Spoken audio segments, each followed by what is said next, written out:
کیا تم میں سے کوئی یہ پسند کرتا ہے کہ اس کے پاس ایک ہرا بھرا باغ ہو، نہروں سے سیراب، کھجوروں اور انگوروں اور ہر قسم کے پھلوں سے لدا ہوا ہو، اور وہ عین اس وقت ایک تیز بھگولے کی زد میں آ کر جھلس جائے جبکہ وہ خود بوڑھا ہو اور اس کے کمسن بچے ابھی کسی لائق نہ ہوں؟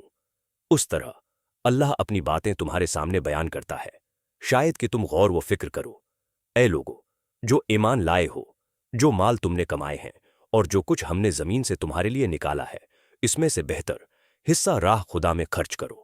ایسا نہ ہو کہ اس کی راہ میں دینے کے لیے بری سے بری چیز چھانٹنے کی کوشش کرنے لگو، حالانکہ وہی چیز اگر کوئی تمہیں دے تو تم ہرگز اسے لینا گوارا نہ کرو گے، الا یہ کہ اس کو قبول کرنے میں تم اغماض برت جاؤ۔ تمہیں جان لینا چاہیے کہ اللہ بے نیاز ہے اور بہترین صفات سے متصف ہے۔